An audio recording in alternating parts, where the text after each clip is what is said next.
فردوس میں جانا مجھے منظور ہے آقا، جنت تو ہے نزدیک نجف دور ہے آقا۔ بچپن سے تو سائے کی طرح ساتھ رہا ہوں، آیا جو برا وقت تو حضرت سے جدا ہوں، سر دوں گا کہ میں عاشق نقش کف پا ہوں، اس نام پہ قربان ہوں، اس گھر پہ فدا ہوں۔ جیتا ہے سدا جو یہ شرف پاتا ہے مولا، اس طرح کا مرنا کسے ہاتھ آتا ہے مولا، اس طرح کا مرنا کسے ہاتھ آتا ہے مولا۔ پیری میں جو دکھلائی جوانوں کی شجاعت،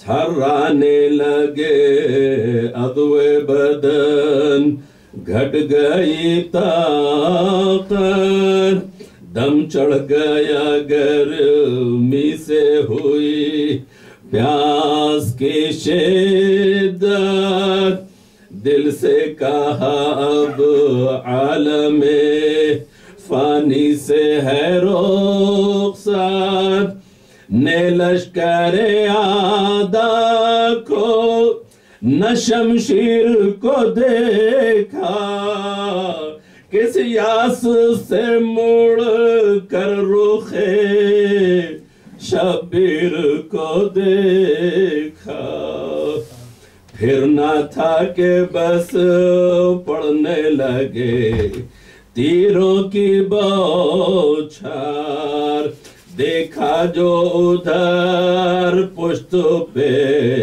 نیزے کا لگا وار، چاہا اسے مارے کے لگی فرق پہ تلوار، اور ظلم کی برچھی بھی گلے جے کے ہوئی پار، کہتے تھے تنو جاں شہ دلگیر کے صدقے، ہر زخم پہ نعرہ تھا کہ شبیر کے صدقے، ہر ظلم پہ نعرہ تھا کہ شبیر کے صدقے، چھاتی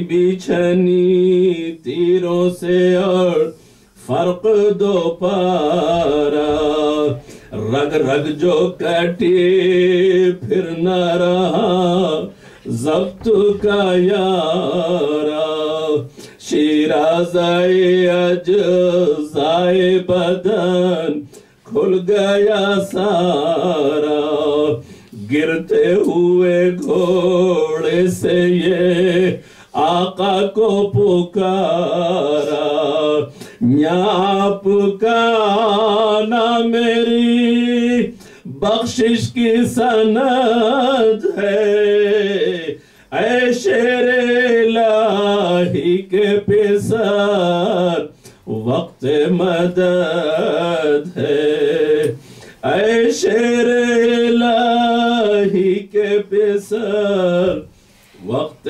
مدد ہے، ناگاہ صفے چیر کے آئے شہ ذیشان، دیکھا کہ وہ مظلوم کوئی دم کا ہے مہمان، لاشے سے لپٹ کر یہ پکار ریبہ صدف غم اے دوست میرے تیری محبت کے میں قربان دکھلا دو مجھے زخم کہاں کھائے ہیں بھائی چھاتی سے لپٹ جاؤ کہ ہم آئے ہیں بھائی چھاتی سے لپٹ جاؤ کہ ہم آئے ہیں بھائی آقا کی صدا سن کے اسے ہوش جو آیا گردن کے تلے زانوئے شبیر کو پایا آنکھوں سے کفے پائے مبارک کو لگایا اکبر کی طرف جوڑ کے ہاتھوں کو سنایا کچھ اپنے نمک خار پہ احسان نہیں کرتے حضرت پہ اٹھا کہ مجھے قربان نہیں کرتے للہ میرے واسطے آنسو نہ بہاؤ شہزادہ عالم میرے کام اس گھڑی آؤ محبوب خدا آئے ہیں خادم کو اٹھاؤ ہے دریا کھڑے ہیں مجھے قدموں پہ گراؤ بولے حسین سبز قبا بوئے حسن سبز قبا آتی ہے مجھ کو فریاد کی زہرا کی صدا آتی ہے مجھ کو یہ کہتے ہی بس گلشن دنیا سے سدھارے نکلی رہی ہونٹوں پہ زبان پیاس کے مارے بازو کو ہلا کر شہ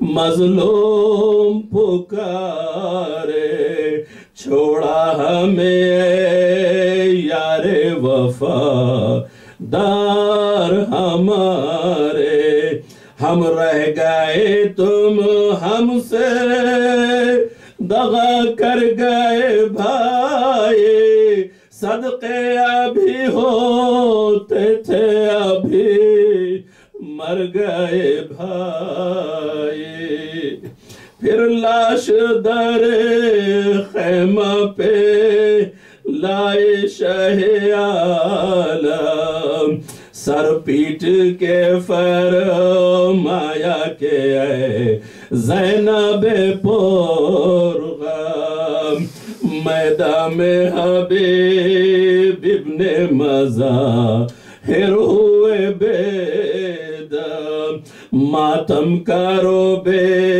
کس کا بچھا کر صف ماتم رونے کو اس کے زن و فرزند نہیں ہے مظلوم مسافر کے اگر ہیں تو ہم ہی ہیں مظلوم مسافر کے اگر ہیں تو ہم ہی ہیں قربان طلائے حبیب ابن مظاہر صلوات اللہ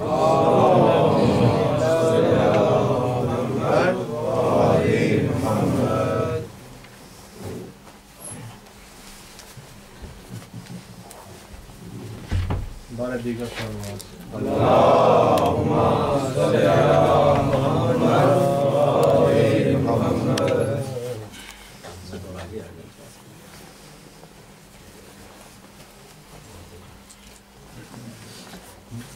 رحم اللہ من یقرأ.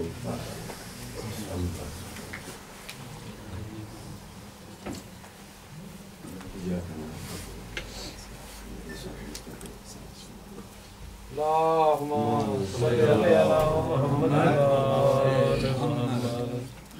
اعوذ باللہ من الشیطان اللعین الرجیم. بسم اللہ الرحمن الرحیم. الحمد للہ الذی ہدانا لہذا وما كنا لنهتدی لولا ان هدانا اللہ. لقد جاءت الرسل ربنا بالحق والصلاة والسلام على رسول الثقلين محبوب رب المشرقين والمغربين وجد الحسن والحسين مولانا بالقاسم محمد. اللہم صلی علی محمد وعلى أهل بيته الطيبين الطاهرين المعصومين المظلومين ولعنة الله على أعدائهم أجمعين. أما بعد فقد قال الله تبارك وتعالى في كتابه المبين والفرقان الحميد وهو أصدق القائلين. بسم الله الرحمن الرحيم. يا أيها الذين آمنوا قوا أنفسكم وأهليكم نارا وقودها الناس والحجارة. صلوات بر محمد وآل محمد. اللہم صلی علی محمد وآل محمد. سورہ تحریم کی سائے کریمہ کی مناسبت سے آپ مسلسل سماعت فرما رہے ہیں. اعلان پروردگار صاحبان ایمان سے یہی ہے کہ اپنے نفس کو اور اپنے اہل و عیال کو اس آگ سے بچاؤ کہ جو انسانوں اور پتھروں کے ذریعے سے تیار کی گئی. علیہا ملائکۃ غلاظ شداد. اور اس آگ کے اوپر جو ملائکہ معین کیے گئے ہیں وہ بڑے سخت ہیں. یقیناً کچھ باتیں آپ تک پہنچ بھی چکی ہیں اور اس سے آگے کی بھی گفتگو کرنی ہے. مسئلہ سب سے پہلے یہی پیدا ہوتا ہے کہ ہم سب صاحب ایمان ہیں جو خدا کو مانتے بھی ہیں اور یقین بھی رکھتے ہیں. شک نہیں ہے. کوئی بھی صاحب ایمان یہ نہیں کہہ سکتا کہ ہمیں اللہ پر یا اس کی وحدانیت پر شک ہے. اگر اللہ اور اس کی وحدانیت پر شک ہے تو وہ صاحب ایمان نہیں. پیغمبر اور ان کی نبوت و رسالت پر اگر شک ہو تو وہ صاحب ایمان نہیں. اس کے علاوہ ائمہ اور ائمہ کی امامت پر اگر شک ہو تو یقیناً وہ صاحب ایمان نہیں ہے. تو جو اللہ کو ماننے والا ہے، نبی کو ماننے والا ہے، رسالت کے ساتھ میں، اس منصب کے ساتھ میں، عہدے کے ساتھ میں، ائمہ اہل بیت کا ماننے والا ہے، اسی سے اللہ خطاب کر رہا ہے. تو ہو سکتا ہے کہ ہمارے ذہنوں میں یہ سوال پیدا ہو رہا ہو کہ یہ کیسی بات ہے، ہم شاید نہ سمجھ سکیں مگر اللہ سمجھتا ہے. وہ جانتا ہے کہ ضرورت انہی کو ہے آگ سے بچانے کی، ورنہ جو براہ راست آگ کی طرف اپنے قدم بڑھا ہی رہے ہیں ان سے خطاب کی ضرورت کیا ہے. اس لیے یہاں یہ نہیں کہا یا ایھا الناس، اے لوگو، اپنے آپ کو اور اپنے اہل و عیال کو آگ سے بچاؤ، بلکہ خطاب ہے صاحبان ایمان سے. یعنی اللہ بھی یہی چاہتا ہے. مومن کون ہے؟ مومن کی تعریف کیا ہے؟ میں نے آپ کے سامنے کل گفتگو کے درمیان میں یہ بیان کیا تھا کہ امیر المومنین امام المتقین بھی ارشاد فرماتے ہیں کہ ایمان کا قیام 4 پلرز پر ہے، 4 ستونز پر ہیں: صبر، یقین، عدل اور جہاد. ان پر دار و مدار ہے ایمان کا. یعنی جہاں ایمان ہوگا، جو مومن ہوگا، یہ آسان جملہ ہے کہ جو مومن ہوگا وہ صابر ہوگا، یقین کامل رکھنے والا ہوگا، ہر وقت مشکوک نہیں رہے گا، نہ اللہ کے حوالے سے نہ نبی کے حوالے سے، نہ ائمہ کے حوالے سے، اور نہ ان چیزوں کے حوالے سے کہ جو کچھ پیغمبر پر نازل ہوئی ہیں اور پیغمبر سے پہلے نازل ہوئی ہیں۔ کسی چیز میں مشکوک نہیں ہوگا، یقین رکھنے والا ہوگا، اور یہ عادل ہوگا، عدل کرنے والا ہوگا، انصاف کرنے والا ہوگا، مجاہد ہوگا، جہاد کرنے والا ہوگا۔ یعنی اس کی زندگی میں تساہل نہیں پایا جائے گا، کاہلی نہیں پائی جائے گی۔ یہی نہیں کہ صرف بستر راحت پر پڑے رہیں، زندگی کا مطلب یہی ہے نہیں، بلکہ جد و جہد اس کی زندگی میں پایا جائے گا۔ یہ کیوں ضروری ہے؟ اس لیے کہ اللہ اپنے بندوں کے لیے یہ اعلان کرتا ہے لیسا للانسان الا ما سعی، انسان کے لیے کچھ نہیں ہے سوائے اس کے کہ جتنی وہ سعی کرتا ہے۔ یہ دنیاوی اعتبار سے بھی یہ فارمولہ ہے اور اخروی اعتبار سے بھی یہ فارمولہ ہے، دونوں اعتبار سے۔ دنیا میں اگر آپ کوشش نہ کریں آپ کو کیا مل سکتا ہے؟ آپ اپنے گھر میں بیٹھ جائیں اور یہ سوچیں کہ میں ڈاکٹر بننا چاہتا ہوں، میں انجینئر بننا چاہتا ہوں۔ آپ کیا سمجھتے ہیں کہ گھر میں بیٹھے بیٹھے پیرنٹس کے ساتھ ٹی وی دیکھتے دیکھتے آپ ڈاکٹر انجینئر بن جائیں گے؟ کیوں آپ کو صحیح کرنی پڑتی ہے؟ کیوں آپ کو زحمت کرنی پڑتی ہے؟ کیوں آپ کو اپنے سکون اور آرام کو قربان کرنا پڑتا ہے؟ ایک ٹارگٹ اچیو کرنے کے لیے، اپنے اس مقصد اور مشن کو حاصل کرنے کے لیے کہ جو آپ چاہتے ہیں، جو آپ بننا چاہتے ہیں، جو آپ کرنا چاہتے ہیں۔ آپ چاہتے ہیں کہ آپ بہترین پلیئر بن جائیں، مگر پریکٹس پہ کبھی نہیں جانا چاہتے، کوچ سے کچھ سننا نہیں چاہتے۔ جو بھی وہ کہتا ہے کہ بھائی آپ کے اندر یہ غلطی ہے، آپ اس کی کریکشن کریں، اس کو صحیح کریں، آپ اس طرح سے نہیں اس طرح سے کھیلا کریں تو آپ آؤٹ نہیں ہوں گے۔ آپ کیسی بکواس کرتے ہو؟ میں پلیئر بننے کے لیے آیا ہوں تو میری اصلاح کرنا چاہتے ہو؟ دنیاوی اعتبار سے اخروی اعتبار سے دونوں فارمولہ یہی ہے، لیس للانسان الا ما سعی، اور ہر وہ انسان سکسیس ہوا ہے کہ جس نے محنت کی۔ کسی بھی اعتبار سے آپ نے ایجوکیشن میں محنت کی ہے تو جو آپ نے چاہا وہ آپ کو ٹارگٹ مل گیا۔ آپ ڈاکٹر بننا چاہتے تھے، آپ نے سائنس پڑھا، فزکس، کیمسٹری، بایولوجی پڑھی تو اس مقام تک پہنچے ہیں کہ آپ یہ کہہ سکتے ہیں کہ صاحب ہم نے یہ محنت کی تھی تو اس مقام تک پہنچ گئے۔ یا اگر خدا نہ خواستہ کوئی شخص آئے کہ نہیں بھائی آپ بڑے خوش نصیب ہیں، آپ ڈاکٹر بن گئے، کاش اگر آپ اسکول گئے ہوتے تو ہو سکتا ہے نہ پڑھ پاتے اور نہ ڈاکٹر بن پاتے، مگر یہ آپ کی خوش قسمتی ہے، very lucky man, you are without education you are doctor. کیا کہیں گے آپ ایسے انسان کے بارے میں؟ آپ ایسے انسان کے بارے میں کیا کہیں گے کہ یا تو یہ کہنے والا پاگل ہے یا وہ سننے والا پاگل ہے، کہ بھائی یہ کچھ بھی نہیں ہے، یہ اس کو ڈاکٹر بنانا ہے، اور وہ سننے والا بھی کیسا ہے کہ اس نے اپنی کوئی ڈگری حاصل نہیں کی پھر بھی کہ مطمئن ہے کہ میں ڈاکٹر ہوں۔ یہ کہے گا وہ براہ راست، بھائی آپ کو شاید غلط فہمی ہوئی ہے، میری شکل کا کوئی دوسرا ڈاکٹر ہوگا، میں ڈاکٹر نہیں ہوں، میں نے پڑھی ہی نہیں ہے میڈیکل سائنس، آپ مجھے کیوں کہہ رہے ہیں؟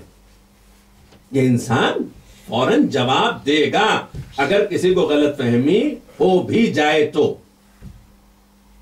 دنیاوی اعتبار سے ہم چاہے کاروبار میں ہوں، چاہے کسی اور بھی سلسلے سے تعلیم حاصل کرنا چاہتے ہوں، ہم اس وقت تک اس مقام کو نہیں حاصل کر سکتے جب تک کہ صحیح اور کوشش نہ کریں، محنت و مشقت نہ کریں، اور خصوصی طور پر ہمارے وہ والدین جو ہمارے نگہبان، ہمارے سرپرست، ہمارے گارجین ہیں، وہ ہمیں وہ راستہ نہ دکھلائیں۔ یہ ان کا بھی رحم و کرم ہے کہ جو ہمیں بچپن سے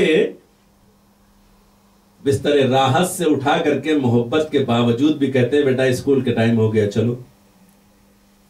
اگر وہ بھی کہیں گے بڑا محبوب بچہ ہے، بڑا پیارا بچہ ہے، بڑا خوبصورت بچہ ہے، میں نہیں چاہتا کہ اس کی نیند توڑی جائے، سونے دو، تو اس کا مقدر سو جائے گا۔ لیکن اس کے مقدر کو بنانے کے لیے یہ والدین بھی زحمتیں کرتے ہیں، بچے کو اچھا لگے یا نہ لگے اسے لے کر جاتے ہیں، بیٹے تیرے مستقبل کا دار و مدار انہی تعلیمات پر ہے، انہی ایجوکیشنز پر ہے، اگر تم نے یہ نہیں حاصل کیا تو یہاں ہمارے آبا و اجداد کی پراپرٹیز نہیں ہے کہ جس پہ تمہارا گزارا ہو جائے گا، تم بھوکے مر جاؤ گے۔ زیادہ سے زیادہ اگر کچھ ملے گا گورنمنٹ سے تو بینیفٹ پہ گزارا کرنا پڑے گا۔ ہر ایک کہے گا اچھا بھئی آپ سوشل پہ ہیں، خود بھی شکل اٹھاتے ہوئے تھوڑی سی شرمندگی ہوگی، لاکھ آپ زندگی گزار لیں، مگر یہ فیلنگ ہے، پرسنل فیلنگ ہوتی ہے۔ بھئی آپ کہاں رہتے ہیں؟ میں اس علاقے میں رہتا ہوں۔ اچھا کسی کو کچھ کہنے کی ضرورت نہیں ہوتی، آپ اس علاقے میں رہتے ہیں، ہمیں پتہ ہے اس علاقے میں کن کو رکھا جاتا ہے۔ کیوں ایسا ہے؟ کیا ہر انسان ایک جیسا نہیں ہے؟ تم بھی کھاتے ہو، ہم بھی کھاتے ہیں، تم زندگی گزار رہے ہو، ہم بھی زندگی گزار رہے ہیں۔ یہ ٹون کا بدل جانا بتا رہا ہے کہ کہنے والا کچھ کہنا چاہتا ہے، بتانا چاہتا ہے کہ تم کیوں یہاں پر رکے ہوئے ہو، کیا تمہاری زندگی میں ترقی نہیں ہے، کامیابی نہیں ہے، تمہیں اللہ نے ہاتھ و پیر اور سلامتی نہیں دی ہے، تم ابھی اتنے بزرگ نہیں ہو گئے ہو کہ ریٹائر ہو گئے ہو۔ اگر اللہ نے تمہیں ہاتھ پیر دیا ہے، سلامتی دی ہے، تو اس سے آگے بڑھنے کی کوشش کرو، کیونکہ یہ جو کچھ مل رہا ہے یہ محدود ہے، ان کے یہاں درجات کی بلندی نہیں ہو جائے گی، یہ تمہیں آگے نہیں لے جائیں گے، صرف جینے کے چند ذریعے ہیں یہ، مگر تم اس سے آگے جا سکتے ہو۔ اگر اپنے درجات کو آگے بڑھا سکتے ہو تو کیوں اپنی منزل پہ ٹھہرے ہوئے ہو؟ آگے بڑھو۔ تو دنیاوی زندگی کی ترقی کے لیے، دنیاوی زندگی میں کامیابی کے لیے، اپنے مشن کو حاصل کرنے کے لیے، اپنی جتنے بھی مراتب ہیں، مراکز ہیں، اور جس مقام پر ہم پہنچنا چاہتے ہیں اس کو حاصل کرنے کے لیے صحیح کی ضرورت ہے، محنت کی ضرورت ہے، مشقت کی ضرورت ہے، کوشش کی ضرورت ہے۔ اور اگر کوشش نہیں کی گئی تو نتیجہ کیا نکلے گا؟ خیالی کوئی بھی عمارت تعمیر نہیں ہوتی، کوئی بھی منصب اور عہدہ صرف تخیلات میں، فکروں میں نہیں مل جاتا کہ ہم بس بستر پر لیٹے رہیں اور خواب میں کبھی پرائم منسٹر بن گئے، کبھی پریزیڈنٹ بن گئے، اور ادھر حکم دے رہے ہیں اور ادھر حکم دے رہے ہیں۔ یہ ڈریم ورڈز تو ہو سکتا ہے، ریئل لائف نہیں ہو سکتی۔ ریئل لائف کے لیے ضروری ہے محنت و مشقت۔ دنیاوی اعتبار سے ہم سب سمجھتے ہیں، اس حقیقت سے کوئی انکار نہیں کر سکتا۔ تو کیا آخرت اتنی چیپ ہے کہ بغیر کچھ کیے ہوئے مل جائے؟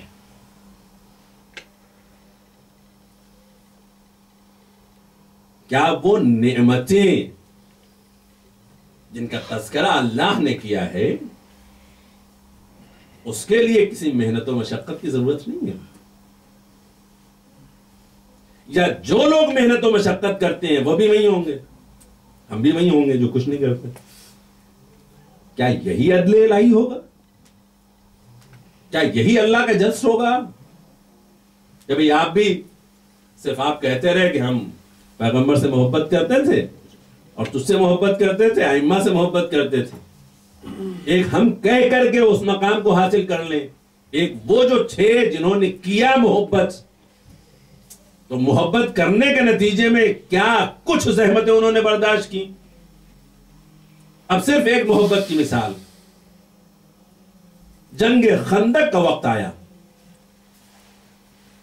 جناب سلمان فارسی نے ایک مشورہ دیا پیغمبر کو کہ عجم میں جب جنگ ہوتی تھی، لشکر کم ہو تو حفاظت کے لیے ہم خندقیں کھود لیتے تھے، یہاں پر بھی لشکر کفار زیادہ ہے اور انہوں نے بڑا انتظام کیا ہوا ہے، حفاظت کے لیے خندق کھود دی جاتی ہے۔ مشورہ دینا کتنا آسان ہوتا ہے، ہمارے یہاں ہوتا ہے آپ بھی ایسے کر لیں آپ بچ جائیں گے۔ جناب سلمان فارسی نے صرف مشورہ نہیں دیا، کیونکہ پیغمبر سے وہ محبت کرتے تھے۔ مشورے کے بعد جو انہوں نے محنت کی ہے ان کی اتنی زیادہ محنت تھی کہ مہاجرین نے پیغمبر جو مکے سے ہجرت کر کے آئے تھے وہ یہ کہتے تھے کہ اگر سلمان ہمارے ساتھ شامل ہو جائیں تو ہمارا ورک زیادہ ہو جائے گا. انصار جو مدینے کے تھے وہ یہ کہتے تھے کہ سلمان اگر ہمارے ساتھ آ جائیں تو ہمارا کام زیادہ ہو جائے گا. اور اس موقع پہ پیغمبر نے کیا کہا؟ سلمان و منا اہل البیت، تم دونوں کو لڑنے کی ضرورت نہیں ہے، یہ ان کی محبت کا تقاضا ہے کہ یہ تم میں سے نہیں مجھ میں سے ہیں. نعرہ حیدری. یہ جملہ پیغمبر اسلام کبھی اور بھی کہہ سکتے تھے مگر سلمان کی صحیح اور کوششوں کو ظاہر کر رہے ہیں. دیکھو جتنی یہ سب مل کر کے کھود رہے ہیں خندق، سلمان تنہا اس سے زیادہ محنت کر رہے ہیں. تو محبت میں بھی، پیغمبر کی محبت میں بھی، مشن پیغمبر میں شامل ہونے کے لیے صرف نہیں زبانی دعویٰ نہیں ہے بلکہ عملی کام ہے. عملی کام ہے. اور میں نے کل مثال دی تھی کہ ہماری سب سے بڑی ایک جو ہم آپس میں جملہ استعمال کرتے ہیں، صاحب کیا کیا جائے، سوسائٹی بہت خراب ہے، ماحول